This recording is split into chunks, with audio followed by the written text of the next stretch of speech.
Aí, galerinha da primeira série, tudo bem com vocês? Espero que sim. Como passaram, né? Espero que bem. Saudade dessa turma animada.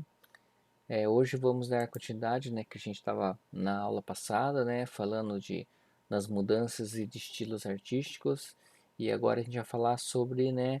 A arquitetura românica, né? A Roma exporta sua arquitetura românica. A gente vai ver, né, as características, né? E algumas coisas, né, interessantes sobre essa arquitetura românica. Por volta de 900, a Europa havia superado um período de grande instabilidade que durou aproximadamente 500 anos. Com isso, as cidades prosperavam com o comércio que começava a crescer. A Igreja Católica Romana tinha então um vasto valor, e por demonstrar sua supremacia, iniciou-se uma grande onda de construções de igrejas e catedrais por todo o continente europeu. Essas edificações eram inspiradas no modelo romano, desenvolvido principalmente entre os séculos 3 a.C. e 1 depois de Cristo, o qual, por esse motivo ficou conhecido como estilo românico. Então, ela ficou conhecido, né, esse estilo que a gente está vendo, por isso, né, por ser inspirado, né, no modelo romano ali, que começou no século 3, né, antes de Cristo, até o século 1 depois de Cristo. Então, por isso que ele era conhecido. Daí a gente vai ver, né, o porquê, né, quais características que, né, eles pegaram desses movimentos. E a gente tem muitos elementos disso, porque como aí, né, diz esse histórico aí, né, depois esses 500 anos aí de instabilidade, né, quando a Europa, né, passou por isso, né, daí a igreja também, né, teve um poder aí muito grande, né, acabou construindo esses montes, né, catedrais, templos, né, que a gente, tudo isso, né, nesse estilo românico. Ó, um elemento que é bem característico da arquitetura românica são os arcos abaulados, né, forma curva, como se fosse, né, o arco da tampa de alguns baús, né, apoiados por colunas. Então, por exemplo, se a gente vê um baú, né, de lado, né, tem aquela parte, né, que abaulado, porque a parte arredondada, né, por isso que fala, né, essa parte abaulada, né, do baú, como a gente consegue ver em cima das colunas aí, né, das construções, né, e apoiado sobre colunas. Então tem a coluna, faz um arco, outra coluna, faz o arco, outra coluna, faz o arco, outra coluna. Então tem essa sequência, né? Muitas vezes apenas decorativas, né? Muitas vezes essas colunas às vezes nem estavam tanto sustentando, né, a construção, mas algumas vezes era por parte de uma decoração ali para deixar, né, mais bonito, mais imponente, né, a igreja ou o templo que eles construíam. Semelhantes àquelas utilizadas na arquitetura grega. Com grande riqueza de detalhes no capitel, né, parte superior da coluna, que é a cabeça da coluna ali, né, as construções eram, em geral, feitas com grandes blocos de pedras e tinham tendência à horizontalidade, né, prioridade para a largura e não para a altura. Então essas igrejas, esses templos, né, não tinha, a característica delas eram a horizontalidade, né, eram ser compridas, né, não, eles não pensavam tanto na altura, né, que é uma coisa assim, né, até ao contrário do que, por exemplo, na arte gótica, né, nas igrejas góticas, né, elas eram muito altas, pequenas e muito altas, né, então aí a gente consegue ver nessas diferenças de estilo, né, bem coisa. Uma, né, característica aí, né, e uma curiosidade que é mundialmente aí, né, comentada e visitada, né, é a Torre de Pisa.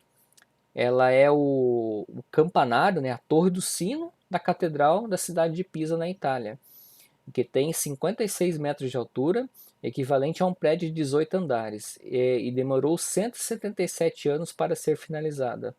A sua inclinação atual é de 3,9 metros em relação ao eixo lateral, ou seja, a parte do topo está distante 3,9 metros de onde deveria estar, se não tivesse se inclinado.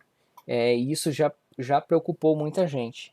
Então a Torre de Pisa, na verdade, ela é só o campanário, né? É só uma torre onde fica o sino dessa catedral, né? Dessa igreja, né? Na cidade de Pisa. E o que a gente falou ali antes ali, ó, das colunas, você pode ver, ó, que todo, né, o corpo dela aí, ó, são várias coluninhas, né, com esses arcos abaulados, né, que compõem, né, a obra. E como fala aí, né, já preocupou muita gente essa inclinação, né, que ela tem, né, que a gente vai ver por que aconteceu isso, né, se já consertaram, se já como que fizeram, né, para resolver esse problema. Então, ó, aqui a gente consegue ver, né, um desenho aí para ter uma ideia. Por que ela se inclinou? Por exemplo, a gente vai construir uma casa, a gente vai fazer a fundação da casa. Essa fundação, você vai fazer blocos, né, vai furar, né, a terra ali para colocar ferro, colocar concreto. Então, por exemplo, aí numa casa que tem 2 metros de altura, quer dizer, 3 metros de altura, né, uma casa média aí, então uns 3 metros de altura, 2 metros e meio, 3 metros de altura uma casa. A gente costuma fazer a broca no chão de 1 metro e meio, então ó, é praticamente metade aí do tamanho da, parede, da altura da casa é a broca. Então, e o porquê da Torre de Pisa? A Torre de Pisa tem equivalente a 17 andares, então essas brocas deveriam ser muito profundas e elas foram feitas estritamente rasas. Então, e também o terreno onde ela foi construída é um terreno arenoso. Então, por isso que teve essa inclinação, né? Com o tempo, o peso, né, acabou inclinando. Alguns, né, um tempo atrás, né, o que eles fizeram para tentar reverter, né, essa inclinação? Na verdade, eles conseguiram reverter um pouco dessa inclinação, que foi um pouco maior desses 3,90 m que está hoje em dia, mas eles conseguiram reverter um pouco, mas nunca conseguiram trazer ela ao lugar de volta. O que eles fizeram? Eles pegaram o lado que estava levantado dela, retiraram, né, a areia de baixo e colocaram, né, o equivalente ali a 600 toneladas de peso desse lado que estava levantado para ela forçar o peso e voltar para o lugar. Então, é um teste, uma coisa que eles fizeram. Na verdade, não conseguiu voltar completamente, mas pelo menos recuou e ela estabilizou, né, nesse peso. Daí nessa época foi utilizado aí, ó, como a gente pode ver aqui, ó, eles colocaram um tipo de um guincho ali, ó, e pode ver que as garras que fixaram, né, o guincho, ó, foram bem mais profundas do que a própria base aí da, da torre, né? E esse guincho, né, ajudou a içar, a puxar também a torre para ela inclinar de volta, voltar, né, para o seu eixo normal. Não conseguiram, né, mas os arquitetos da época garantiram que ela vai se estabilizar aí por muitos e muitos e muitos e muitos anos, né?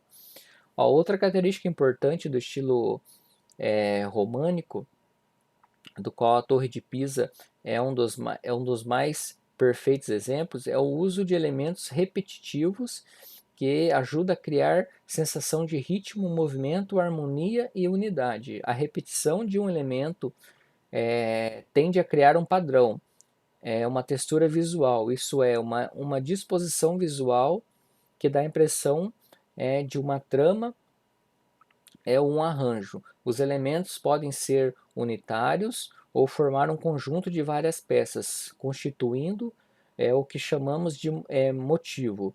Em artes visuais, o motivo é um tema principal ou recorrente.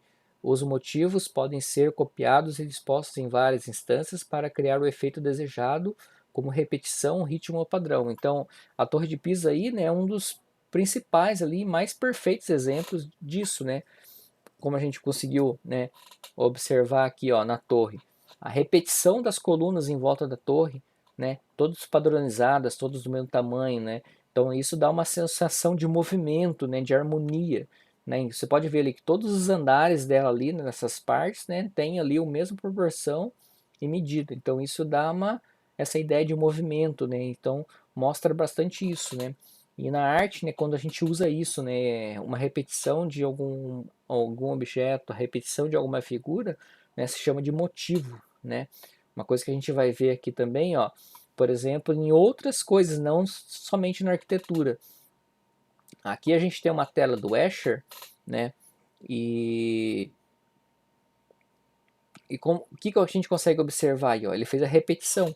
Tem um cavaleiro andando para um lado e os cavaleiros andando para o outro lado. E aqui a gente tem uma característica muito, né, importante, e é uma coisa assim, que o Escher, né, conseguiu desenvolver em quase todas as obras dele, que é uma questão assim praticamente matemática. Por quê? Se a gente pegar esse cavaleiro aqui, recortar ele certinho, virar ele para o outro lado, ele encaixa perfeitamente em cima desse outro cavaleiro do lado, que está ao contrário. Então, ele fez ali, ó, tá vendo? O formato do chapéu se encaixa perfeitamente aqui, ó, debaixo do pescoço do cavalo, a pata do cavalo se encaixa no braço aqui, ó, e já encaixa na outra aqui, na perna do cavalo, aqui, o cavaleiro. Então, ele, matematicamente, ele criava figuras que grudavam e essa repetição não sobrava espaço para nada, então não tem, eu não vejo fundo, eu não vejo outro objeto além dos cavaleiros, indo de um lado e do outro, perfeitamente encaixados. Então isso é uma coisa característica das obras do Escher. Se vocês podem pesquisar aí, né, procurem pelo Escher, vocês vão achar muitas obras interessantes que ele usava isso, essa repetição, mas todos matematicamente encaixados uma na outra. Também tem na pintura aí, né, a repetição, né, igual essa obra do Magritte, né, que é a repetição de pessoas, né, que ele colocou as pessoas aí até flutuando. Então é uma questão aí a gente está vendo exemplo só por essa questão da repetição, né, indiferente da inspiração, do que ele quis criar nessa obra, mas só para a gente ter uma ideia dessa parte da repetição. Os mosaicos são desenhos formados pela reunião de pequenos peças coloridas de materiais aplicados sobre uma superfície. Nos mais antigos, a aplicação era feita usando argamassa ou estuque, um tipo de massa feito com pó de mármore, gesso, areia ou cal fino.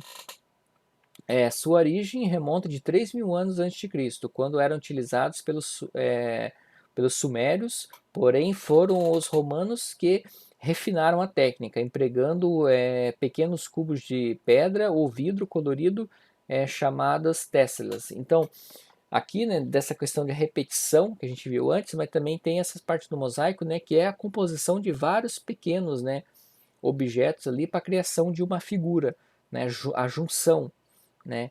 E o que eram colado antes por argamassa, né? O estuque, né? Esse estuque, né, era uma massa também, como fosse uma argamassa, criada com esses elementos, aí, todos misturados, né?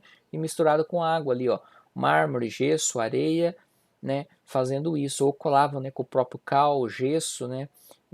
Coisa assim.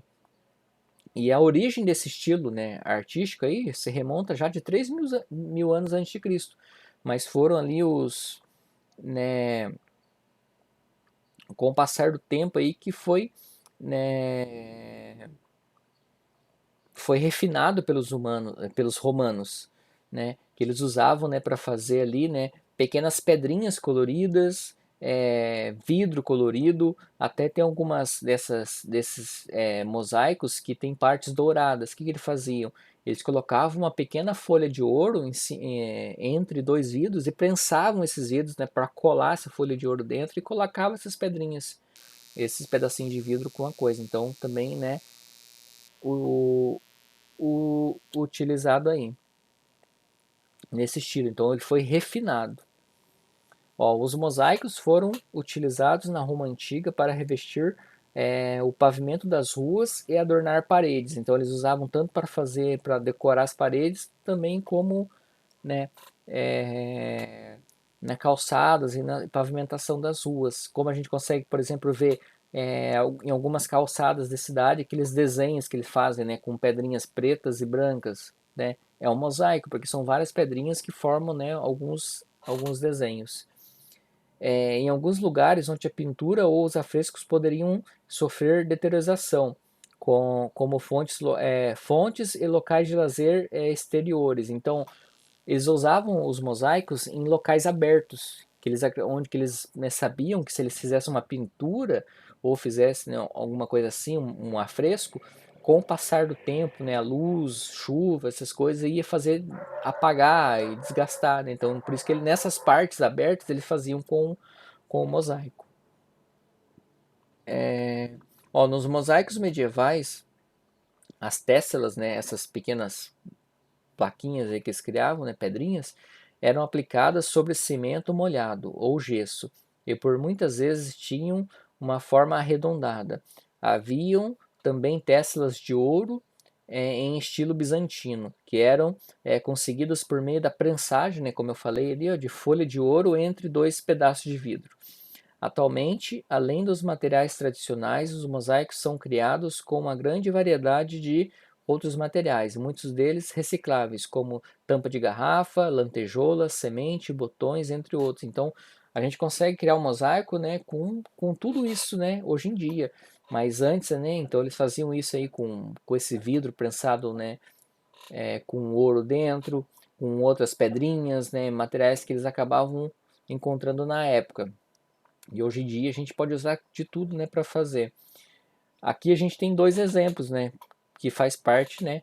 A gente tem aí, né, um mosaico bizantino e a gente tem aquele tapete tradicional, né, de Corpus Christi.